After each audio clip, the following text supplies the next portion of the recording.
తాకట్లో ఉన్న మీ బంగారాన్ని విడిపించి ఆ రోజు ఆన్లైన్ రేటుకి కొంటాం. Sharma gold company.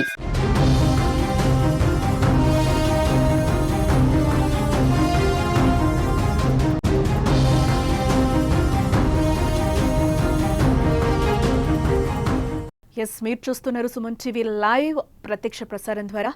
పార్కింగ్ విషయంలో గొడవ జరిగితే చంపేస్తారా? ప్రాణానికి విలువ లేదా?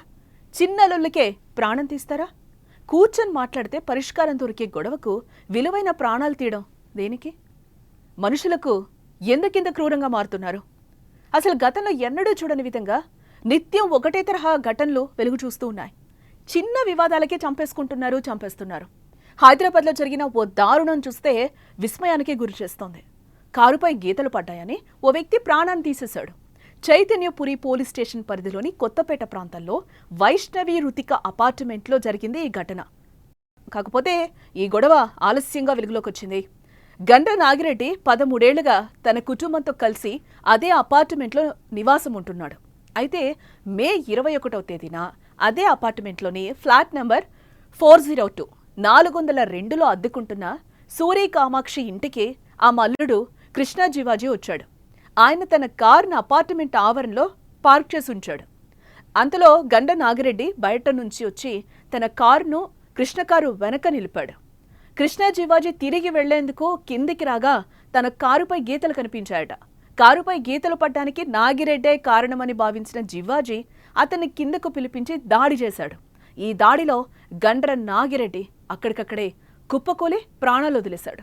ఈ హత్య జరిగిన 10 రోజుల తర్వాత ఆలస్యంగా వెలుగులోకి వచ్చింది. ఈ ఘటనపై పోలీసులు గోప్యత పాటించడంతో బయటకు రాలేదని తెలుస్తోంది.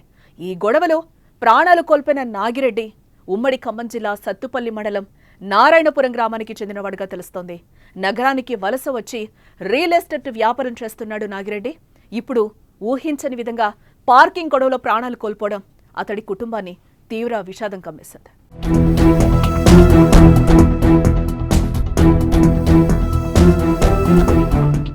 ఏదేమైనా చిన్న పార్కింగ్ గొడవ కోసం హత్య జరగడం నగరవాసుల్ని ఉలికి పడేలా చేసిందని చెప్పుకోవచ్చు. హైదరాబాద్లో పార్కింగ్ గొడవలు కొత్తేం కాదు, నిత్యకృత్యమే.